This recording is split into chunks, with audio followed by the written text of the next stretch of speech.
आपल्या वागोबाची देवराई. काय रे वागोबा देवा, बरं आहेस का व? तू तर काय बरंच असेल, पण तू तर सर्वांचं भलं करतोस ना. मग आमच्या नशिबी का दुःख दिलंस? सांग ना, का दुःख दिलंस? माझ्या आईने आतापासून लयच त्रास सहन केले, लय कष्ट सहिले. तिला सरळ जरा पाहिलं की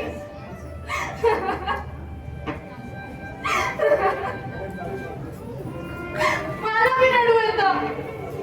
मग तू काय केलंस रे? असाच गप्प बसून फक्त तमाशा बघत राहणार व्हय? अरे पण माझ्या बारी तुझ्या या मंदिराची सेवा केली, या देवराची नाथण केली, तरी गावातली लोक म्हणतात की माझा भात चोर होता. पण मला माहितीये माझा भात चोर नव्हता, तो तर या देवराईचा रखवालदार होता. पण त्या पाटलांनी पैसे पायी माझा भातचा काटा काढला आणि मंदिराचा कळस बी त्याच पाटलाने चोळला आणि आज माझ्या भावात घातला.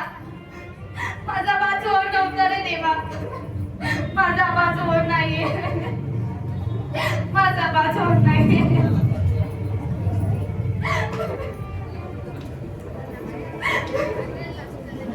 अरे आज ही देवराई आहे म्हणून आपण मोकळा श्वास घेऊ शकतो. उद्या तर ही देवराई नसती झाली ना, तर इथे मी उंच टावर इमारती आणि कॉन्क्रीटचं जंगल उभं राहील. अरे पण आपल्या आजोबांनी लाखोंनी बंद राहील जागा जमीन. आज इथे तिथे नुसतं झाडं करून गावाचं शहरीकरण होताना दिसतंय. गावाचं गाव पण बदलत चाललंय रे देवा, बदलत चाललंय. झालं तो गावावर इमारती बांधणार बर. अरे त्यामुळे किती मोठा धक्का बसू शकतो माहिती हाय की नाही? मग येणाऱ्या पिढीने कसं जगायचं ना, कसं जगायचं? या निसर्गाने आपल्याला खूप काय दिलंय.